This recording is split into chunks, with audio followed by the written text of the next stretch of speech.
Show me your heart. I know that it's beating. Tell me that you love me too. So I know your heart is true. 'Cause I need some proof of love. 'Cause I need some proof of love. 'Cause I need some proof of love. Do you like cryptocurrency, politics, economics, activism, or art? Then check out The Tatiana Show, where you can learn all about it in a fun and non-intimidating way, as if you're just hanging with friends. Go to thetatianashow.com and listen now. Hey, everybody. Welcome to Proof of Love. We're going to be talking about self-love today. And no, that does not mean masturbation. I don't know what you 2 and 3 or singularly are doing during the quarantine. We're actually going to be talking about emotional indulgence, love, and acceptance of all of your bad and horrible parts, and then accepting yourself when you eat cookies, and then loving yourself when you're glorifyingly lifting weights and jumping jacks and stuff. This is clearly getting to me, being in captivity. Thank God I'm joined by these wonderful warriors in the mission to emotional growth. Lauren Kasovitz, how you doing, Lauren? Hey, hanging in there. Awesome. Okay, clearly not as loopy as I am. Stephanie, nice to see you, babe. Hello. I love being a wonderful warrior for emotional growth. And yes, nice to be here. Excellent. So, we've been, issuing these shows on Fridays. So if you guys are listening, Proof of Love comes out on Fridays. If you're at home and you want to do us a solid, share it on your social networks. Tell a friend about the show. We're definitely trying to grow our audience, and we've been successful with that, so that's nice. But we definitely want questions. So if you guys have questions that you need answered, we can answer them for you. I will not guarantee that they're going to be, completely perfect advice answers, but, we're going to try anyway. But today's a very special show, and I'm going to let Stephanie take over because clearly I had a little bit too much candy today. Well, that's okay. I mean, it might all be part of self-care and self-love. So I got a gift basket just to be fair. Like, I don't think that I was expecting to be this kind of wired. And then I think all of a sudden the caramel popcorn got to me. I mean, a gift basket is basically permission to eat whatever's in it. It's so exciting. I love a gift basket. People should always say, I think I just like gifts. That's reasonable. Everybody likes gifts. Okay, so you heard it. Send us your... Well, I was wondering if gifts was one of your love languages. You know what? It might be, because I like bringing people little treats and being thoughtful with my gifts that I give people. I try to be anyway. I'm not always successful, but... Okay. Well, Steph, let's take it away. Sorry for the interruption. We're just all so excited. Yes. Okay, so... we actually have another special guest today. It's not just the three of us. My spouse, David, is here. Hi, David. Hi. Welcome to Proof of Love. Welcome. This is David's first time on Proof of Love, and I'm very excited to have you with us. Oh, I feel very excited too. That's great. David is my spouse, as we talked about in the last episode. I guess Lauren and I were talking about it, but Tatiana didn't have a chance to be there. But yeah, David and I have been married. We were married in late 2019, and I am just loving being married to you. It is amazing. We have a whole story together, and this involved, me changing my mind about a lot of things, like marriage was one of them, and being open-minded to a relationship that I really didn't expect when you came into my life. I wasn't expecting to fall in love with you, but here we are, and I'm so glad we are here. And one of the things that was a really key element in us getting together and building our relationship was, both you and I, David, are really interested in personal growth. And we were doing a lot of stuff together to increase our self-love and to understand ourselves better and to experience emotional intimacy with each other, right? Yeah, my experience was that we were doing this right from the beginning. Like, this was never something that was missing, was always there right from the start, and very exciting to observe in both of us. Yes. Yeah, I mean, I think this is one of the things that helped us get to know each other on kind of like an accelerated basis, you know, like very rapidly getting to know each other. Yeah, and self-love is a topic that we have talked about on the show before, but the question always comes up is like, how do you actually practice self-love, right? Like, What does it actually mean?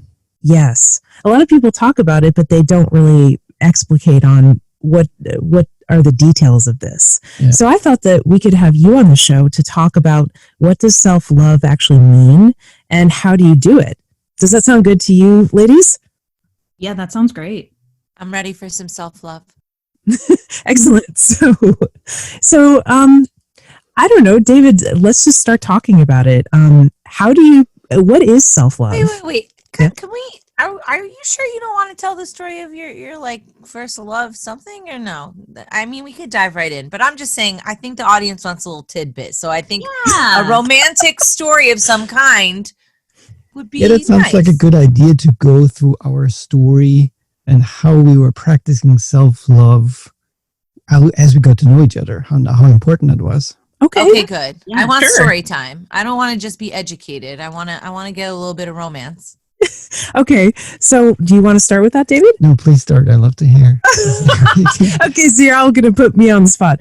Okay, well, the way I would describe David and I getting together is we first met each other in 2015 as online friends because at the time, David was dating a friend of mine.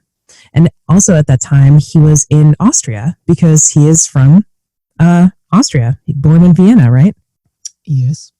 And so, you know, we met each other online as just online friends, you know, the partner of a friend of mine.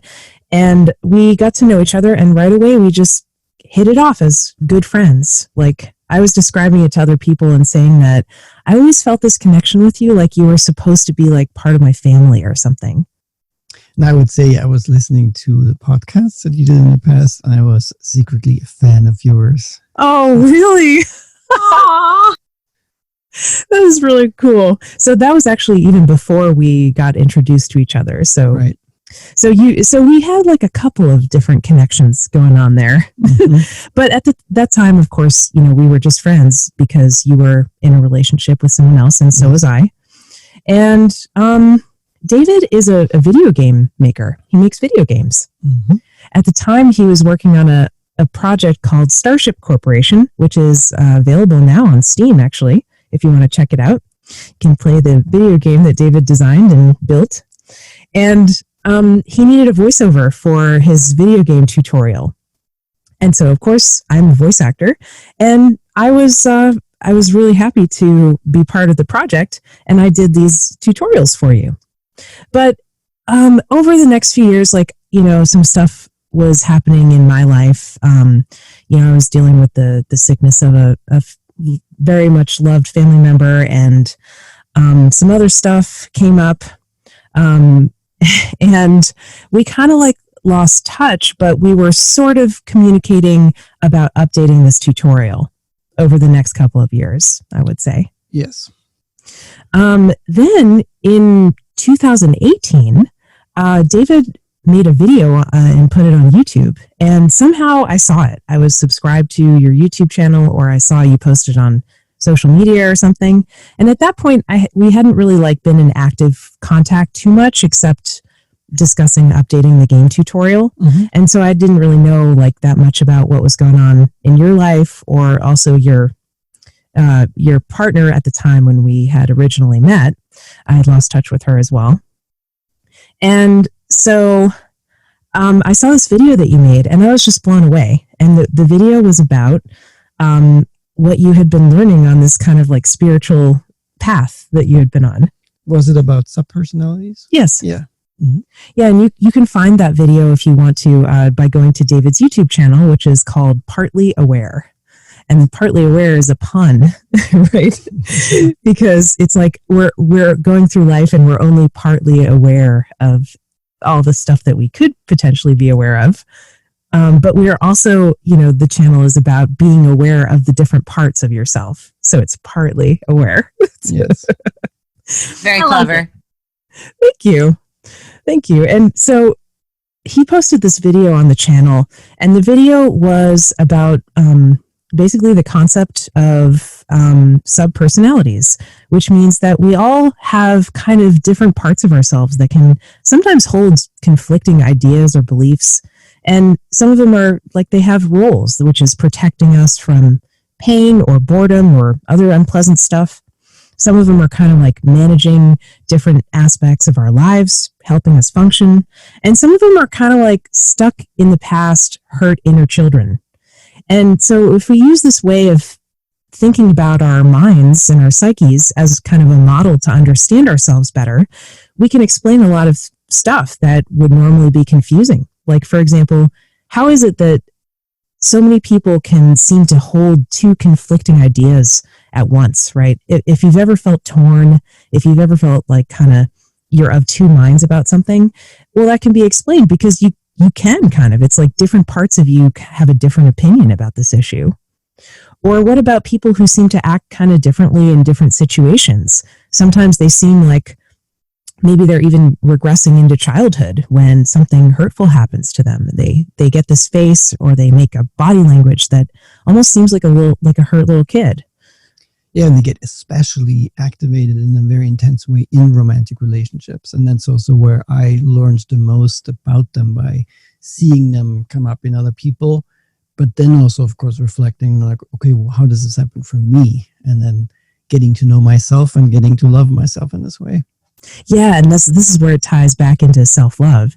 So David had been learning about this stuff and reading books about it, and he also created an app where you can basically kind of therapize yourself, where the app is asking you questions about how do you feel, and are there any other parts of you that want to speak up about this, and you can record these conversations with yourself and then listen back and hopefully heal that way. And I thought this was really fascinating and cool. And so after seeing this video, I was like, wow, this guy that I used to kind of know a little bit and be friends with is doing some really cool stuff. I think I want to get back in touch with him. And I was hesitant to do that because I wasn't sure what was going on with you, and we'd kind of lost touch. But I was reaching out. I think you had reached out to me about the video game tutorial or something. Mm-hmm. So I just put out a little feeler and I said, hey, I really liked your video, and if you're interested in catching up, let me know, or something like that. And you said, well, yeah, actually I am. And a lot has changed for me. I would love to talk some more and catch up and get to know each other again. And so we had a conversation, and it was one of those things where like 4 hours just goes by in the blink of an eye, and it feels like, how did this much time pass? because we were talking and we just had this connection that seemed like it never really stopped. And you told me in that conversation that you had broken up with your partner, who was also my former friend. And I thought, okay, that's a heartbreaking story, but it seems amazing how much you seem to have learned and grown from this, right? And I was really impressed with you, and I thought, I want some of what he has, right? Like, if he's able to break up with this person and learn and grow so much from that, and seems genuinely happy and better off for having gone through this experience, and not angry and not bitter, but just really like taking this as an opportunity for growth, I thought that was really impressive, and I wanted to know how you did it. And so then we basically, rekindled our friendship, and we went on this journey to just do personal growth activities with each other. And one of those was discussing our dreams, writing down our dreams every night, and then posting them in a private Facebook group just for one another. And then we would talk about them every day. Yeah, I would even say right now that it seems like such a normal thing right now, because we kept that going, and we do this still every day. We still do this, yes. Like after every night. And it seems like almost like it's not special, But I think it's probably even the most important things that created a high bandwidth connection between us. Yeah, we were talking about our dream practice, and I agree with you that this creates a lot of closeness because it's almost like you can't really hide anything when you're talking about your dreams. Your unconscious mind, especially if it knows that you're listening to your dreams, Yes, is going to bring your attention to stuff that needs attention. And so we were getting to know each other's history because we would dream about something in our past and then we would talk about it with each other. We were getting to know what was on each other's minds, even like stuff that was kind of below a conscious level. It would always come out in the dreams. yeah, it comes out and then it has a chance to be heard by ourselves and by the partner, and that creates like so much connection, like unconscious to unconscious mind. Yeah. And then we were just, of course, having other conversations where we were very curious about one another and we were getting to know each other. And I don't know, I mean, through this process, we were experiencing a lot of emotional intimacy. And now I'm going to get a little personal here. Tatiana has a question about dreaming. Let's talk about that first, but then I'll tell my personal spill. Well, that kind of makes my thing a little bit less fun. But, No, sorry. No, it's not. I'm curious what your question is. Well, okay. So when you talking about your dreams with somebody, it sounds a little bit like reading tea leaves or other hooey, if you will.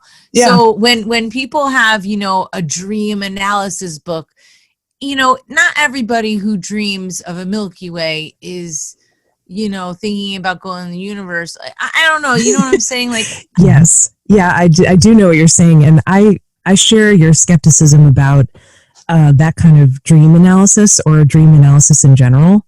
I don't think that the symbols are always like a metaphor for the same thing. Like, for example, I remember reading this book when I was a teenager saying that if you dream about fish, it means that you're getting money.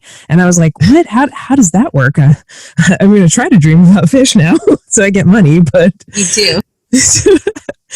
But no, it wasn't really like that. It was more like, for example, I'd have a dream and I would say, I dreamed that, I was at this hotel with my grandmother and my father, and my father was investigating my boyfriend or something like that. And then we would talk about like what was our real history that was relevant to that dream and what did we think the dream was about.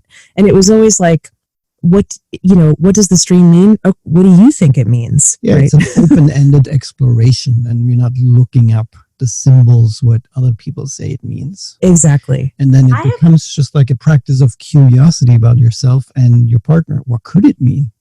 Yeah. How did you guys decide to start doing these dream journals, these dream discussions? How did it come about? What was kind of like the catalyst to doing it? Because that's a very intimate thing to do in the beginning. Yeah, it definitely is. I already felt like sort of a level of comfort with David because he was just talking about psychology and personal growth. And these are things that have been huge interests of mine for many, many years. And I guess I was kind of craving someone to talk about those things with because I didn't have a lot of people in my life who were interested in them to the level that I was, or I guess I was just like craving to talk about these subjects and wanting like a partner to really talk about them with. And at that time in my life, the person that I was in a relationship with was not serving that need for me. And so David was there and he was already a friend that I felt comfortable with. And, we sort of decided to just explore these topics and see where it went. And I want to add that I was from like when I was maybe in my early 20s interested in especially lucid dreaming. Back then it was probably more like to play with it because I have this game designer background. I wanted to have this perfect game inside my dreams that I'm conscious of, and then I can do whatever I want. Mm-hmm. And then it turned into, as I learned about myself and how important consciousness is, that this is a practice of consciousness. Like if you can wake up within your dream at night, then you can also you're more likely to wake up to the dream you're living the beliefs that you have during the day as well. Yeah. And then in talking to you, and why I really enjoyed doing this with you right from the beginning is because we both value honesty so much, even if it becomes sometimes really scary or uncomfortable. Yeah. And dreams are just like full on honesty, right? It's just the unconscious mind trying to tell something to you. Mm-hmm. And then becomes right at the beginning already a challenge in like, oh, there's something like really uncomfortable. It could be sexual, or it could be all kinds of intimate things I'm dreaming about. And at least I want to be honest in saying, oh, I dreamt something, and I don't feel comfortable sharing it with you yet or something, but it's starting to be honest. Yes. Did it feel romantic at first when you started sharing the dreams, or was it more as you started going deeper in and kind of building that intimacy? Yeah, no, at first it was not romantic at all. And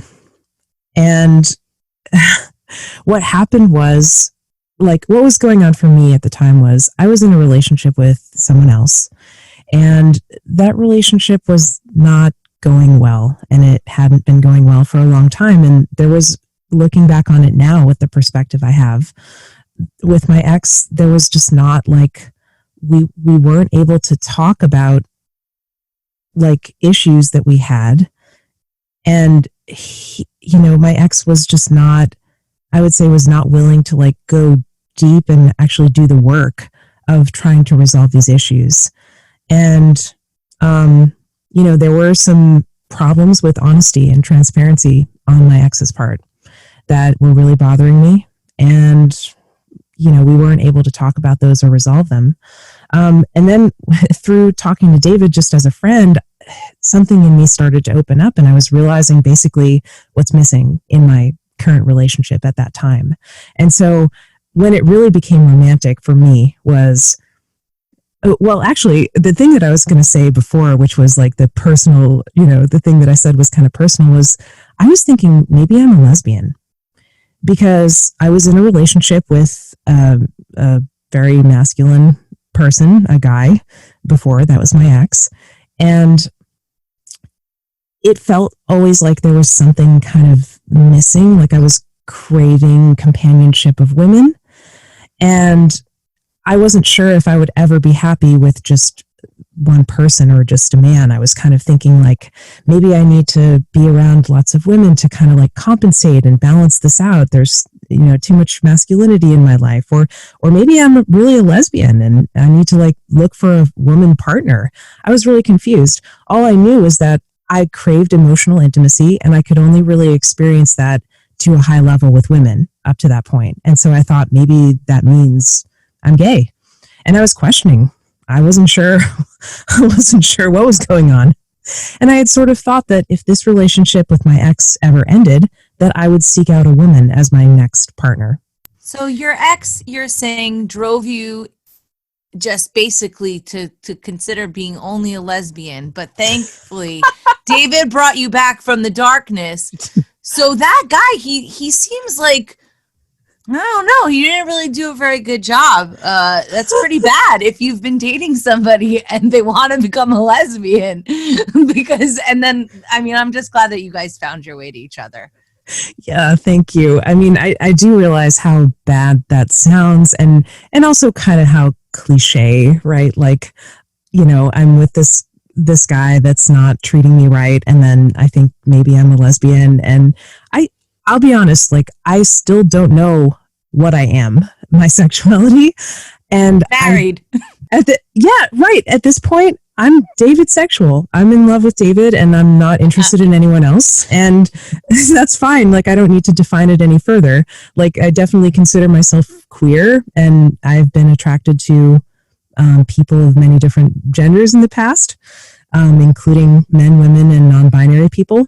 But I'm not putting a label on it right now. I guess like it's not that relevant. And this also ties back into self-love, because I thought, in the past, I thought that if I could label myself as a lesbian or as a bisexual or whatever, then I could get validation from a community of other people who took the same label.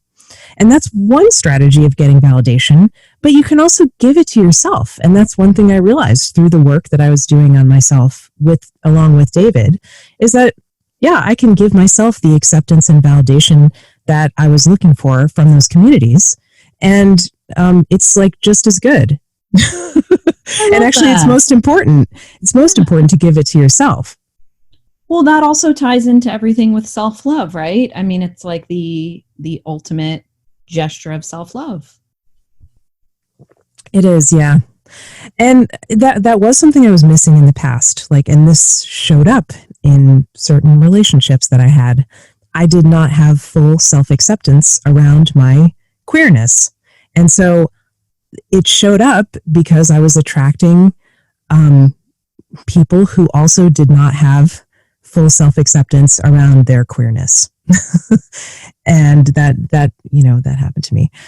So anyway, let's see, where was I? We were talking about when did it become romantic? So in this dream practice where I was journaling my dreams every night, I had this dream where I was getting, there were like these angels, like these angelic voices that were delivering an invitation to me and saying, you need to clear your calendar.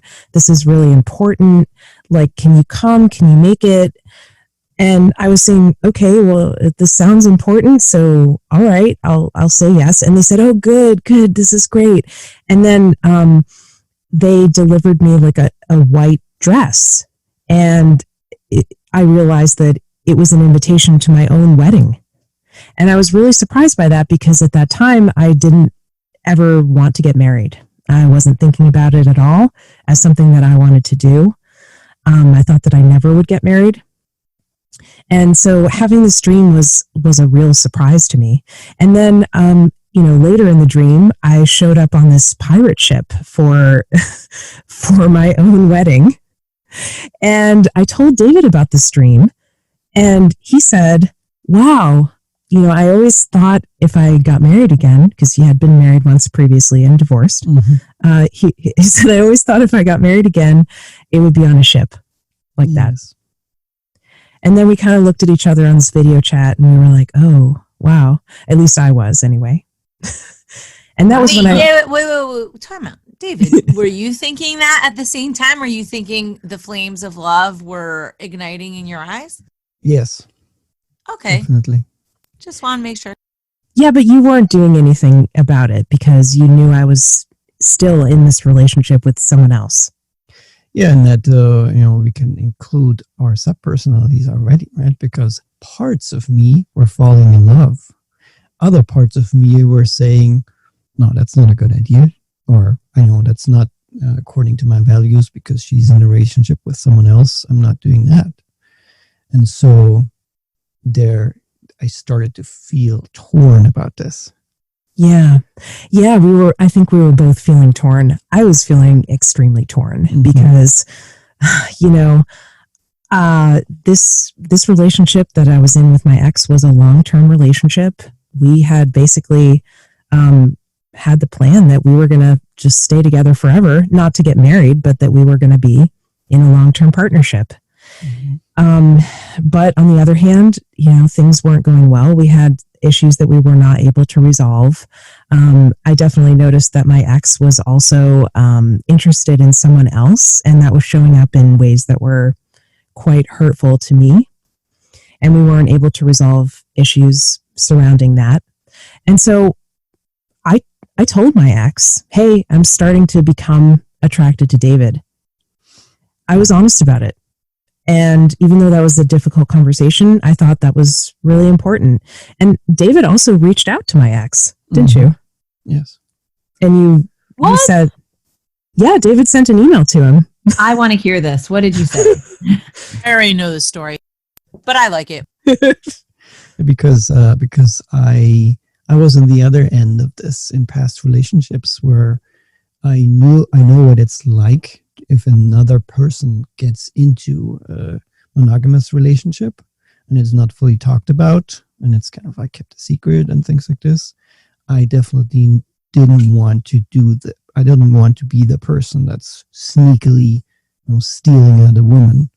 And so even though it was at the risk, I guess, of like not getting together with Stephanie, I wanted to let him know, right, that my feelings had changed and I'm not just interested in a friendship, but in a romantic relationship. And I was offering, I think, if I remember correctly, to step away, like to give him the chance to do something about this. Like I was saying, if you want that, I'm going to step back and not talk to her for a while. Yes. And you and I did actually take a break from talking with each other for a while so that I could sort of figure this out. And as I recall, you sent a couple of emails to my ex. And, you offered to talk about this. You offered to connect with my ex. You offered to step away and give us a chance to figure it out. And, I think my ex was just not, I don't know exactly what was going on for him. I don't want to speak for him, but he was not able to address the issues that I wanted to work on to my satisfaction. And it seemed to me like he didn't even really care. Like he was, I don't know, like maybe he was kind of glad to have this relationship end because then he could be with this other person that he was interested in, or he could just start over with someone else and not have to deal with all the issues that we had accumulated in our 7 years together. So, wow. I want to say that I think that's really impressive, David, that you reached out that way. It takes a lot of strength and a lot of, I think a lot of vulnerability. I think it's a really amazing thing to do that. Most people would not do that. Thank you. Yeah, thank you. I was impressed by it too. And this actually just made me more interested in David. But, I didn't want to, I was really hesitant to end this relationship with my ex. And the other thing was that at that time, David and I had never met each other in person.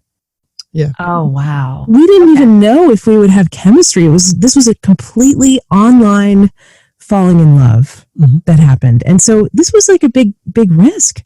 And so over this period of time where David and I were taking a break from communicating so that I could just get some distance and some clarity, have some more time to talk with my ex and see if we could work through our issues. Basically, I also had some conversations with friends that I trusted about this. And basically it became clear to me within a few days that I needed to end this relationship with my ex. And that even if David and I were not going to work out as a couple, the relationship with my ex was still over because I was even open to falling in love with someone else the way I was with David. Oh, and sure. and because of my ex's reaction when I brought this up and because of all the issues we had that we weren't able to resolve, that this relationship was over. Yeah. And, that was sad. I had to mourn that. A lot of people were saying like, you should stay single for a while. And David was willing to do that. Like he was willing to wait for me to be single, but I just didn't feel that I needed to do that. I felt like, I have this great person in front of me. I don't want to just take 6 months or a year or however long to be single because that's what other people say I should do. My heart was telling me, no, go to David. Well, Steph, you're also a very intuitive person. And I think that kind of advice usually applies to people who have not really taken the time to work on themselves or process their feelings. They're the kind of person that jumps from relationship to relationship, not fixing what's going on within themselves, not fixing what's going on around them.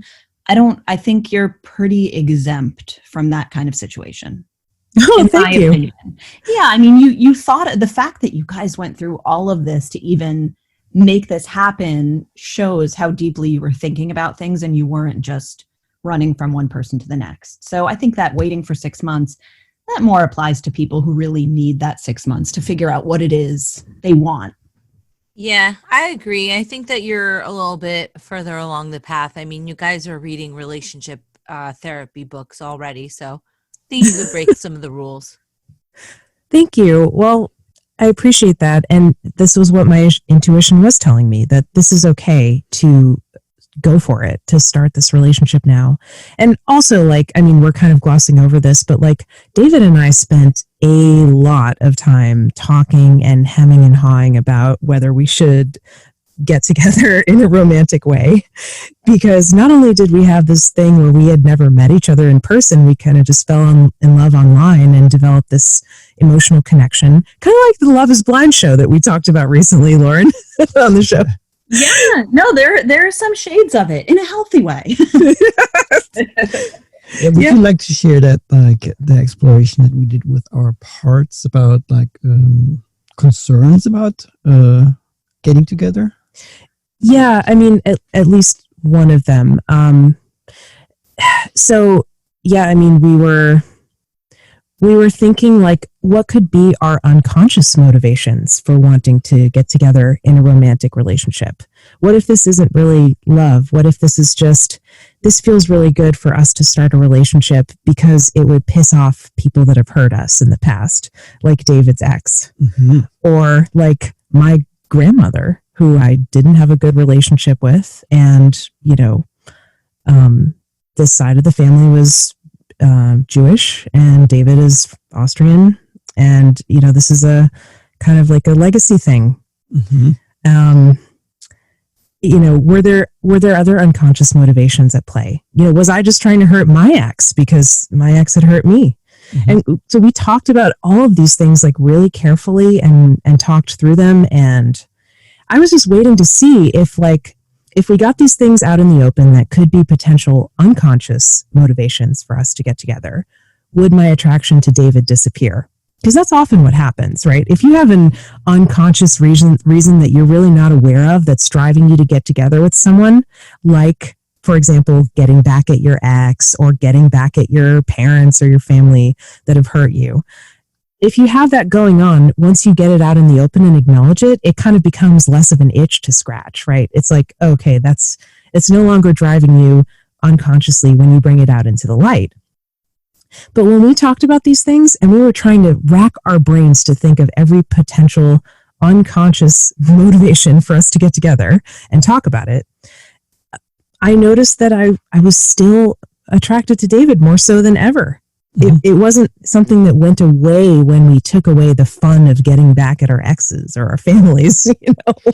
Yeah, no, I think I would like to explain that. This is a great opportunity to explain, what does self-love mean? Like, what is it actually in practice? Because yeah, please. It's not just an intellectual exercise. It maybe sounded a little bit like that we talked about it and then we like philosophized about it or something, or like it's like therapy. What we specifically did is that there was a part of me, like in my case, a part of me was arising that I already knew, that I called a preacher. This part is all about values and is like very judgmental also, like is judging other people and judging myself if I fall short. And so this part was telling me, don't do something that you wouldn't want to see in someone else or yourself. And then I was taking a break from talking to you and taking time to talk to this part of me, like getting into a dialogue, making space, like almost like meditation where there's no distractions, and forming a dialogue with this part and listening to everything this part has to say, even if it's very critical or dismissive, or it doesn't matter, and bringing curiosity to what is it that he's saying, assuming a positive intention, knowing that this part was created to protect me and, you know, or to become my better self or something like this.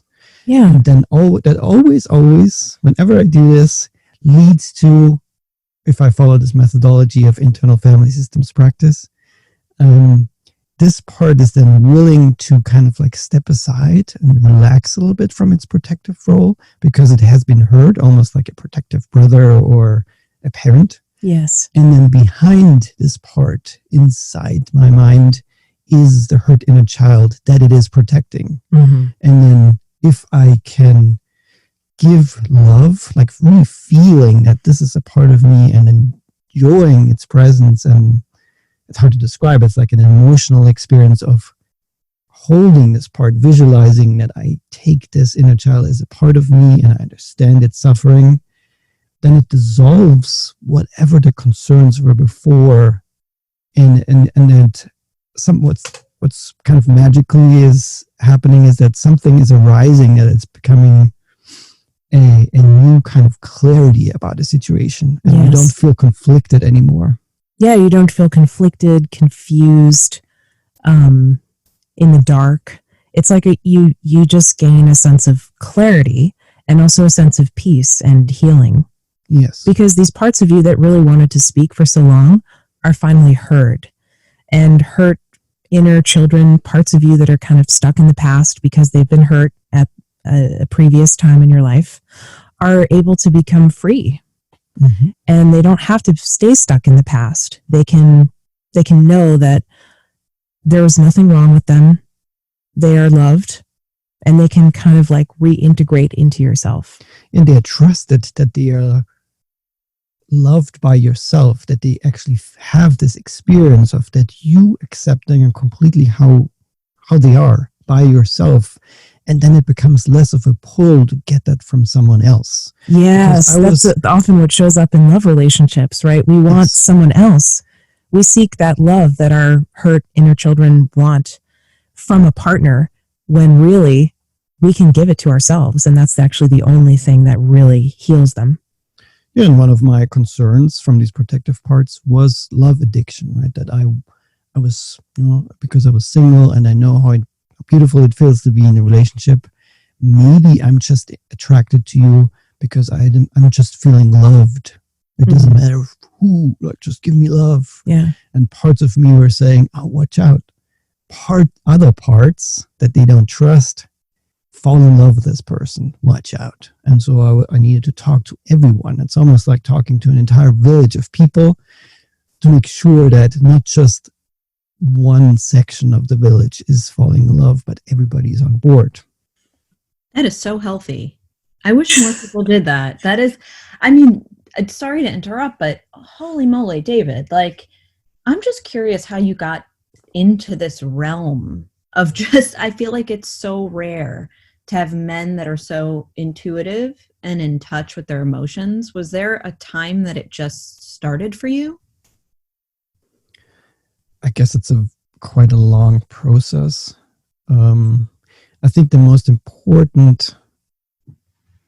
of the most important things for me to wake up to myself was nonviolent communication, even though how it's taught is often a little bit misleading. But what I got from it was almost like understanding the world through physics, where needs awareness and awareness about emotions became my atomic model of the world. I understood that everything I ever do and other people do is based on fulfilling needs, and emotions are there to point you to what needs are fulfilled or unfulfilled. Yes. And then it becomes much more clear walking around, like what's going on and what's going on inside of me.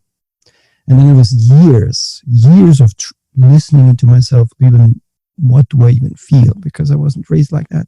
But then what was missing, why nonviolent communication by itself only was quite confusing actually sometimes. It's almost like I knew about physics, but chemistry was missing. And chemistry to me is the internal family systems model, knowing about subpersonalities, where I know that atoms build structures, like, and that molecules. Becomes life, right? The molecules become life. So all of these, around these needs, subpersonalities form, and they all try in different ways, depending on how we grow up, to fulfill these needs. And sometimes in a tragic way, because we had someone that wasn't able to really fulfill our needs, and sometimes in good ways. And together, if I put these models together, then it is so much more clear, especially in relating to other people, what's going on for me and what's going on for someone else. And it's such a relief. And I can shed these judgments that are so disconnecting, where I'm thinking, why aren't people more like me? Or, oh, this person is evil. Right. Yeah. Yeah. I mean, from my perspective, I think that this breakup with your ex really inspired you to go deeply into self-healing and self-love, because this was the only way you could get through this difficult situation. And on your YouTube channel, you were making videos about both the subpersonalities, one that I mentioned, and also nonviolent communication, which you were just talking about. Would you say that's right? I would say it's partly true. Okay. And I really like how you said that. But what I would say is it's not the only way to get through that, because I could have just suppressed everything or found judgments. Oh, yeah, that's and right. resentful in all my future relationships, or really cautious. But the way I got through it was, I think, helping me to not lose any excitement about the potential of love, and just become even more excited about what's possible.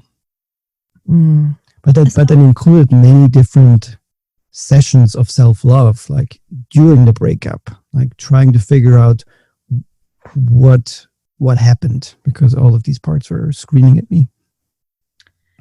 I have a question for you too, and it's slightly off topic, but I think goes into it.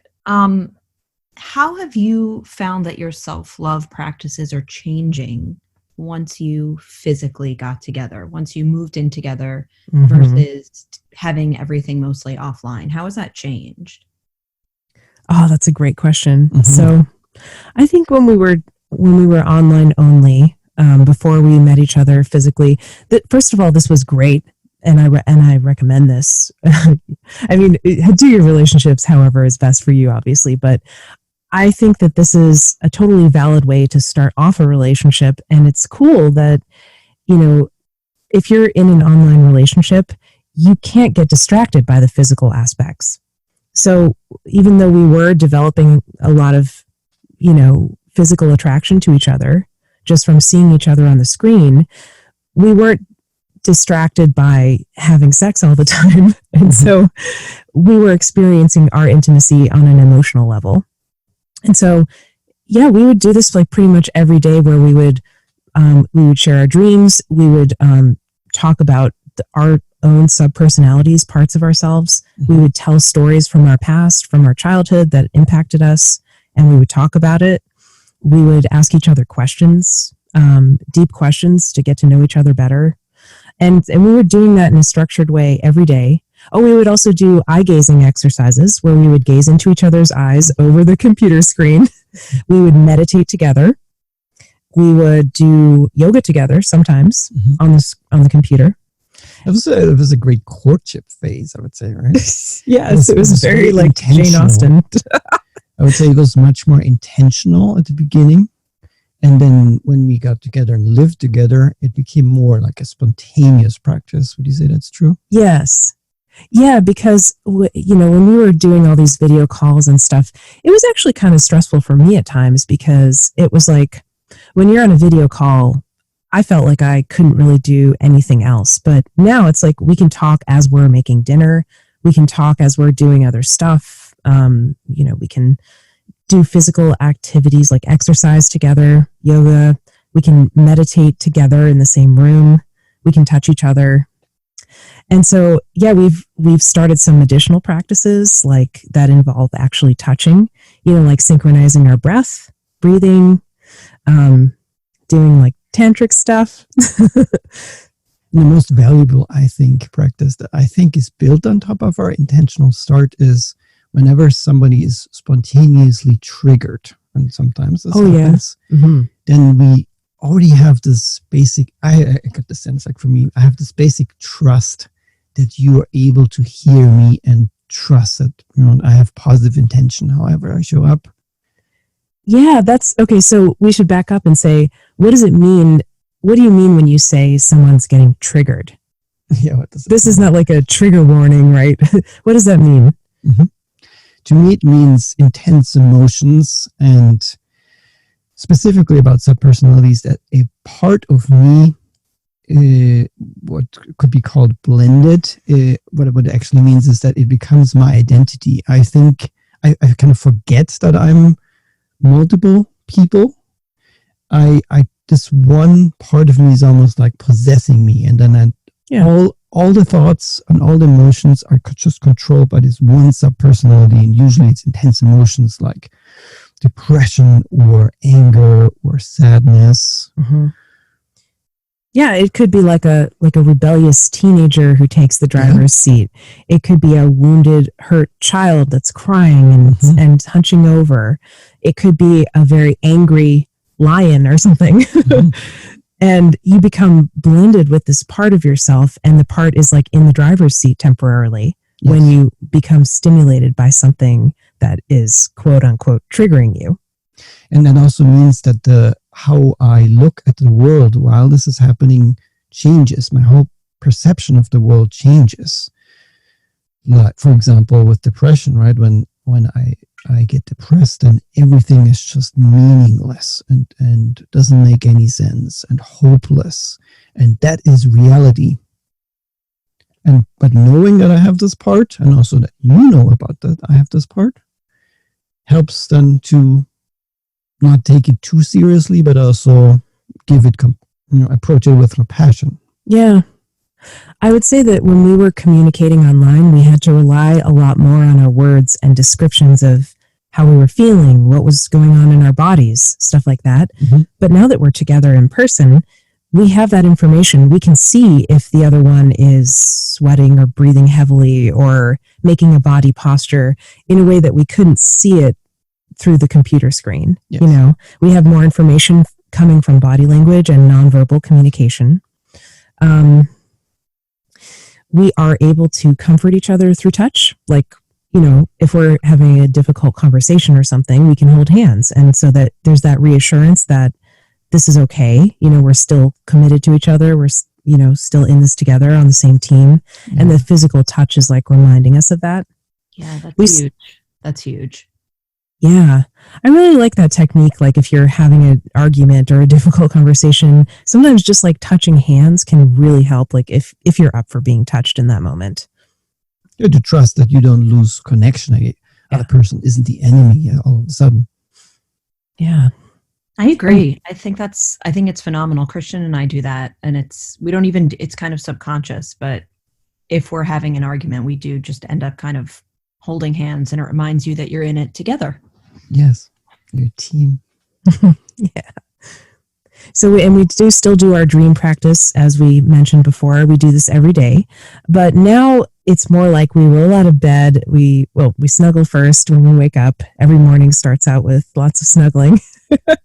And we roll out of bed, and then we talk about our dreams. Sometimes we write down little notes, but when we were just doing this as an online practice, we were writing down notes and then typing our dreams into this, group in the morning. And that could take sometimes quite a lot of time. So it's nice to kind of skip that step. We also record podcasts. Like we record our conversations, we record our dream talks. And so that's really nice to be like in the same room together and recording these conversations. Do you guys dream every day? I don't dream every day. What happens when you don't have a dream the night before?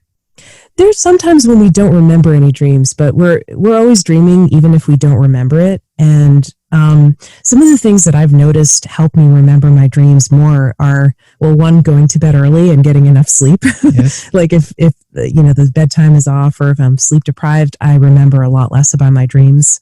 Another one is like if you wake up in the middle of the night to pee or something, we keep a notebook and a pen next to the bed. And so we can write it down. We can just jot down even like a word or what looks like a scribble in the morning. Yeah. Can be helpful to remember a dream. And then oftentimes I find that, if I wake up at least once to pee in the middle of the night, I can remember a lot more dreams that way if I just scribble anything down during that time when I wake up. Yeah, I notice in my dream practice also that intention is so important. It's almost like self-hypnosis, where I really need to set an intention to want to remember, or to to lucid dream, or whatever you want to experience. David was saying yesterday, I think, that the night before he had set an intention to write down his dreams, like just renewing that commitment, and that he dreamed about writing down his dreams. So he did it in his dream, not in life. That's awesome. So I'm wondering if you guys have any tips that you would give to our listeners on maybe people that are starting with self-care. What would you each, Steph, you and David, like, what would you each individually say, this is a jumping off point? You want to start taking care of yourself. You want to start really understanding and feeling yourself more deeply. What do you think is a good jumping off point? Oh, wow. First? Sure. Well, there are lots of different approaches to this. So the first thing I would say is that you don't need to be limited to any one type of practice or approach. Obviously, one that I'm going to mention first, which is very helpful for a lot of people, is working with a therapist. Now, not everybody has access to therapy, even though there are lots of good online therapists now that you don't even need to go to an office or anything, and they're more affordable. But that's certainly one route to gaining greater self-love or self-acceptance and self-awareness. But it's not the only way to develop self-love and self-awareness. Reading books can be a really great and cheap way to develop self-awareness and self-love, especially if they're workbooks that come with exercises. Yeah, can you guys give us some suggested books and maybe we can link to them for our listeners? Yeah, absolutely. Well, I mean, one that I think maybe both of us would recommend is this book called Self-Therapy by Jay Earley, which uses the IFS model. Also, Richard Schwartz is another person who has basically like founded the term IFS, right? And there's a book that we listened to on audiobook, both David and I, called You Are the One You've Been Waiting For by Richard Schwartz. And, I've read it. It's fantastic. Yes. Wow. Okay. So all I'm a of big us. fan. I didn't know you read that, Lauren. When did you hear about that? I did a lot of self-help after a breakup quite some time ago. I've read them all. Yeah, self-help books are fantastic. I mean, because you get out of them what you put into them. You can go at your own pace, which is something that's always appealed to me. I was always one of those learners who was preferring to teach myself things at a pace that I set. And so I really like self-help books because you can tailor them to your own preferences. So those two books, I've been, one of the things I've been working on in particular is around boundaries and people pleasing. And so I want to share two books that we've read recently that are about boundaries. One is called Where to Draw the Line, How to Set Healthy Boundaries Every Day by Anne Catherine. Maybe we'll do a book review of that one. And another one is called Stop People Pleasing by Patrick King. And, you know, over the years, like we've read so many books, like a lot of self-help books, and listened to lots of podcasts. There's podcasts that I would recommend. The Mental Illness Happy Hour is a by Paul Gilmartin, is a great podcast where he's basically having these kind of like therapy conversations with people who have different issues. And he's got this shame and secrets survey where you can basically like write in a confession, and he reads and gives empathy for them. It's really a great a podcast. And there's lots of other resources like that. So I don't know. I mean, just like explore. And then there's also stuff that's kind of unstructured, like, for example, yoga and meditation. There's no book or video or anything, any resource that's like the end all be all on meditation or yoga. These are ancient arts that have been practiced for thousands of years by many people before us. And there's no kind of like right way to do it or one way to do it. But if you find a style of yoga or meditation that resonates with you, this can be really helpful in healing those kind of wounds that are not really able to be expressed verbally even. Like what a common saying in yoga is that the issues are in the tissues, which means that when you have emotional trauma, it lives in your body and it shows up in your body as aches and pains, as illnesses, as posture problems. And so if you can address that by using your body and moving your body in certain ways to heal the trauma that's kind of stuck in your tissues, that can also be very helpful.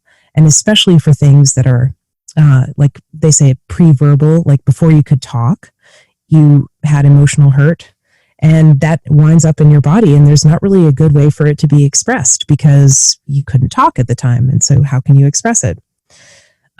So, and then also just like taking care of yourself, man. Self-care is another big topic, because what is self-care really? Like, is it going to the spa and getting your nails done? That's the way some people think about self-care. But I think self-care, like, you don't have to spend a lot of money on yourself. You don't have to do anything that's going to create stress later because you're skipping out on responsibilities or something like that. You just have to do something that sends a message to yourself. Hey, I am worthy of feeling good. I am cared for. I am loved. And so whatever that might be, taking a bath, turning off the lights and putting on a candle or a salt lamp, going to bed a little early one day, saying no to something, having a conversation with a friend, saying no to a conversation with a friend. Any of those things can be self-care, and they're pretty much free or very low cost. So yeah, I think like just a combination of all of those strategies, it adds up to a picture where you feel nurtured and cared for, and a lot of growth can happen in that environment. It's like planting a seed in fertile soil or something. Mm-hmm. So making your environment a fertile one for self-growth. Yes. And David, do you want to talk about self-love suggestions and how do you actually practice it? Yeah, my favorite one to recommend, and I'm doing this with compassion for my past self, because I didn't listen to that for the majority of my life. And maybe also especially for men, I was thinking, oh yeah, I really want to recommend meditation, because understood and practiced correctly, this is like the most important workout in your life. And it has the potential for immense superpowers. And only with practicing it, starting with just 5 minutes or 10 minutes per day. 1 minute. Just 1 minute. That already signals that you value yourself to take this little bit of time just for yourself, nothing else, not working for someone else, not listening to someone else.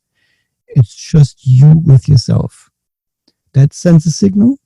But then also, of course, and that's why maybe some people don't like it at the beginning, it brings up discomfort, because the space that you give yourself and empty, like clearing your consciousness, gets filled with all these parts that want to tell you something. Hey, do this. What are you doing here? Are you wasting your time? And that builds the relationship with your sub-personalities, because you start listening to them. But then there's all kinds of other things I could go into, but really shortly, it's a workout because it trains your mind to engage with a part of you and to disengage as well. And the disengaging is the most important, because when you get triggered or when you get upset, then the disengaging muscle is the one you need to have in order to do that and step back from whatever is happening and use all of your mind and not just one aspect. Maybe we could do a demo of that on a future show. You know what I mean? You could walk us through it. Oh, like a guided meditation? Well, I was more thinking about talking to your injured children. Parts work, yeah. That sounds exciting. Yeah. That's what I was thinking. But yes, the meditation too. We could start with that. I guess I think they're slightly correlated. Yeah, definitely. When you're doing parts work, which is what we were talking about with like finding your inner children and also the parts that are protecting those inner children, it is sort of like a self-hypnosis thing. Like you're creating a scene or like a movie in your head where you're interacting with these, what you're imagining to be these parts of yourselves. And you're kind of like imagining a character and having a dialogue with that character. I also wanted to mention, as another self-love suggestion, journaling is another thing. And this is kind of also a version of parts work, right? Because you're expressing things that are on your mind and you're letting parts of yourself who want to speak be heard in the form of journaling. And the great thing about journaling is that if you write something down, or if you record a podcast, or if you draw a picture or anything like that, if you have any physical record of it, you can go back to it later when you maybe have more perspective, more clarity, or you're just calmer and more emotionally resourceful to understand it better. Yeah, I always was too lazy to journal. And so what I did sometimes was to just record myself with a webcam. And that's amazing because after you calm down, you look at what all the things are that you said when you were angry or whatever. And then you can have compassion with your angry self. Yeah, absolutely. I've been known to write letters to people that I never send, and I write drafts and drafts, and I reread them and I refine them and things like that. I do that too. I've done that too. It feels so good, and then you read it back and you're like, oh boy. Yeah, it really helps. It's good not to hit send on those. I learned that the hard way early on. You can hit send like a week later or a day later, but I think the button to hit is pause. You know what I mean? Just hold off on that. Yeah, absolutely. But it's like amazing how when you read back something that you've written, you almost always have more clarity on it later. And then you get to more understanding and you get to know yourself and understand yourself better. And that's great. Awesome. Oh, yeah. Well, I don't know. I think we should have David back on the show very soon. Absolutely. Do we tell the part about how we got married and stuff? Oh, maybe we can save that for next time. But I think we gave all the background that's kind of most relevant. Yeah, you can also look it up at davidandstephanie.love. Yeah, that's right. Oh, I didn't know that you guys had a .love account. Very appropriate. I like it a lot. One of those new top level domains. Okay, very cool. So yeah, I think we should save it for next time because we're going over the hour, and I think Lauren has to go back to work. Yeah. But unfortunately, yes. Thanks so much, guys, for joining us on the show and sharing your story. This has been really awesome. I think a lot of our listeners are gonna, I don't know, hopefully take some of this stuff to heart. And while we're all locked up, maybe take a little time to love yourself. Thanks everybody for listening to the show. proofoflovecast.com is the website. Our social media handle are all like that. So you can just go there, share the show, and we air on Fridays. Also, you can check out thetatianashow.com. We have shows on Tuesdays. Sometimes we have crossover guests from this show. So anyway, thanks everybody for tuning in, and we'll see you next time. Bye, guys. Show me your heart. I know that it's beating. Tell me that you love me too. So I know your heart is true. 'Cause I need some proof of love. 'Cause I need some proof of love. 'Cause I need some proof of love. Thank you for listening to Proof of Love. Please follow us on Twitter, Facebook, and Instagram at Proof of Lovecast. More episodes can be found at proofoflovecast.com. And make sure you leave a review on iTunes and tell your friends. Proof of Love has been brought to you by CryptoMediaHub.com, a boutique marketing and PR agency for Bitcoin and beyond. You are listening to Proof of Love with Tatiana Moroz, Dr. Stephanie Murphy, and Lauren Kasovitz. This show may contain adult content, language, and humor and is intended for mature audiences. If that's not you, please stop listening. Nothing you hear on Proof of Love is intended as financial advice, legal advice, therapy, or really anything other than entertainment. Please take everything that you hear with a grain of salt. Oh, and if you're hearing us on an affiliate network, the ideas and views expressed on this show are not necessarily those of the network that you're listening on, or of any of the sponsors or affiliate products that you may hear about on the show.